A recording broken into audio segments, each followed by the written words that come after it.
ইয়া আইয়ুহাল্লাযীনা আমানুস্তাঈনু বিস-সাবরি ওয়াস-সালাহ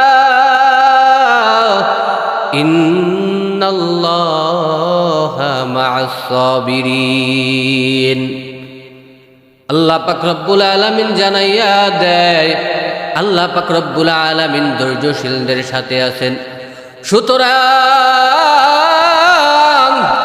নামাজ এবং ধৈর্যের মাধ্যমে আল্লাহ পাক রব্বুল আলামিনের কাছে চাইতে হবে। দুনিয়ার মধ্যে যা কিছু আছে আল্লাহ পাক রব্বুল আলামিন সবাইকে খাওয়ান পরান রিজিক দেন। সুতরাং রিজিকের অভাবে আসো, আল্লাহর কাছে চাইবা তো পাইবা। দুনিয়ার মানুষের কাছে চাইবা তো দুনিয়ার মানুষের কাছে কুস্তিনকালে পাওয়া সম্ভব না। এরে নবীর উম্মতের দল, কিতাবুল হাইওয়ানের মধ্যে লেখেন, এক সাপ গর্তের ভিতরে থাইকা আল্লাহর কাছে দোয়া করে, ও দয়ার মালিক, আমি অনাহারি, আমাকে আপনি রিজিকের ব্যবস্থা করে দেন। আল্লাহ পাক রব্বুল আলামিনের কাছে এইভাবে যখন দোয়া করে, আমার আল্লাহ পাক রব্বুল আলামিন ওই সাপকে অর্ডার করলো, ও সাপ, ওই গর্তের ভিতর লুকাইয়া থাকলে তো তুমি তোমার রিজিক পাইবা না। সুতরাং রিজিক যদি চাও, রিজিক অন্বেষণ করে নাও। রিজিকের জন্য কষ্ট করতে হবে। ও সাপ, রিজিক যদি পাইতে চাও, গর্ত থেকে বাহির হইয়া তুমি তোমার রিজিক খুঁজতে থাকো, রিজিক অন্বেষণ করতে থাকো। এইভাবে যখন রিজিক অন্বেষণ করার জন্য আল্লাহ পাক রব্বুল আলামিন বললেন, আল্লাহ পাক রব্বুল আলামিনের অর্ডার পাইয়া ওই সাপ গর্ত থেকে বাহির হইয়া রিজিক অন্বেষণ করে। এমন সময় তাকাইয়া দেখে বিশাল আকারের সাপ, এমন সময় তাকাইয়া দেখে এক বিশাল আকারের ব্যাঙ। এই সাপ গিয়া ব্যাঙকে যখন আক্রমণ করলো, এই ব্যাঙকে রিজিক বানাইয়া, এই ব্যাঙকে খাবার বানাইয়া সে যখন খাইতে চাইবে, এমন সময় ব্যাঙ আল্লাহর কাছে দোয়া করে, ও দয়ার মালিক, আমাকে যদি এই সাপ খেয়ে ফেলি, আমি যদি এই সাপের খাদ্য হয়ে যাই, তাহলে আমার বাড়িতে দুইটা সন্তান, এই সন্তানগুলোকে দেখাশোনা করার জন্য কেউ থাকবে না রে আল্লাহ। আমি যদি এই সাপের পেটে চলে যাই, তাহলে আমার সন্তান দুইটা অনাহারে মারা যাবে। এবার আল্লাহ পাক রব্বুল আলামিন ওই ব্যাঙকে বলল, ও ব্যাঙ, তুই ধৈর্য ধর, ধৈর্য ধর, এমন একটা ভাব ভঙ্গি নিয়ে থাক যেন তুই মরে গেছস, তুই মৃত। এবার ব্যাঙ আল্লাহ পাক রব্বুল আলামিনের অর্ডার পাইয়া এমন একটা বান করছে, মনে হয় যেন সে মরে গেছে, সে যেন মৃত, এমন একটা বান করছে। এমত অবস্থায় ওই সাপ আল্লাহর কাছে বলে, ও দয়ার মালিক আল্লাহ, আমি আপনার কাছে রিজিক চাইলাম, আপনি আমাকে মরা ব্যাঙ দিলেন নাকি?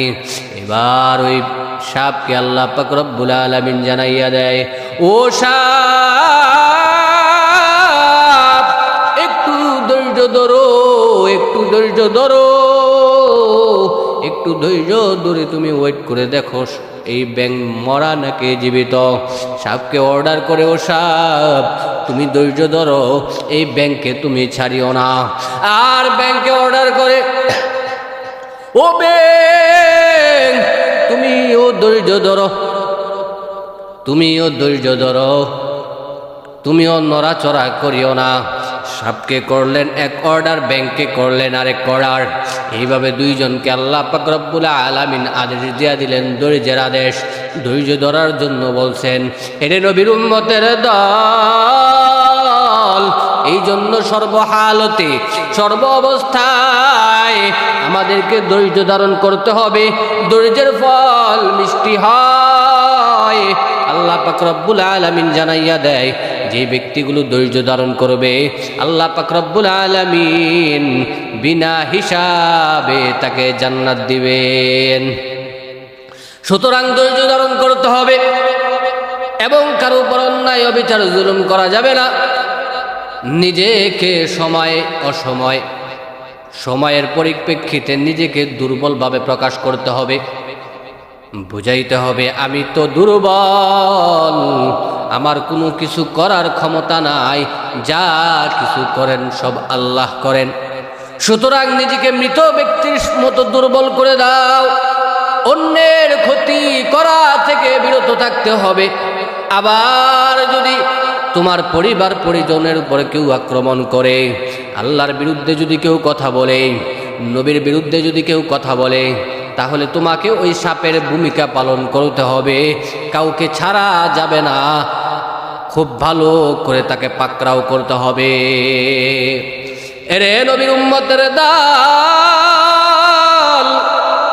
গভীরভাবে বুঝবেন আল্লাহ পাক রব্বুল আলামিন সাপকে অর্ডার করলেন, ও সাপ তুমি পাকড়াও করো, তুমি তাকে ছাড়িও না।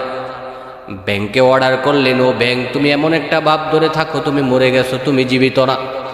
আল্লাহ পাক রব্বুল আলামিন দুইজনকেই ধৈর্যের পরীক্ষা নেয়। এমন সময় সাপ ডাক দিয়া বলে, ও আল্লাহ আমার তো আর সহ্য হয় না, আমার তো আর সহ্য হয় না, আপনি আমাকে কি অর্ডার করলেন আমি তো আর পারতাছি না। ব্যাঙ আল্লাহর কাছে বলে, ও দয়ার মালিক আমাকে আপনি মুক্ত করার ব্যবস্থা করে দেন। এইভাবে যখন আল্লাহর কাছে দুইজনে দোয়া করে, আল্লাহ পাক রব্বুল আলামিন দুইজনকে ধৈর্যের পরীক্ষা নেন, দুইজনকে অর্ডার করলেন। কিন্তু এক সময় দেখা গেল সাপ ডাক দিয়া বলে, দয়ার মালিক আল্লাহ রিজিক চাইলাম, রিজিক দিলা, কিন্তু মৃত ব্যাঙ, এই মৃত ব্যাঙ আমি সাপ পছন্দ করি না, সুতরাং আপনার রিজিক আমি নিলাম না, আপনার রিজিক আমি ছাইড়া দিলাম।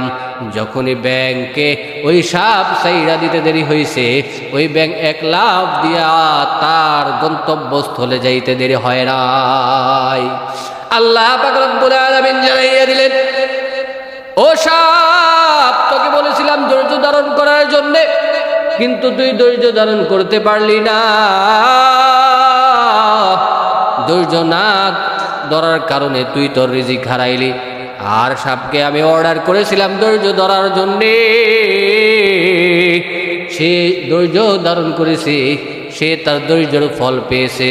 সুতরাং প্রত্যেকটা হালতে, প্রত্যেকটা অবস্থায় যারা ধৈর্য ধারণ করবে আল্লাহ পাক রব্বুল আলামিন তাদের সাথে থাকবেন। আর আল্লাহ পাক রব্বুল আলামিন যার সাথে থাকবেন তার দুনিয়া ও আখিরাতে কোনো টেনশন, কোনো চিন্তা থাকতে পারে না।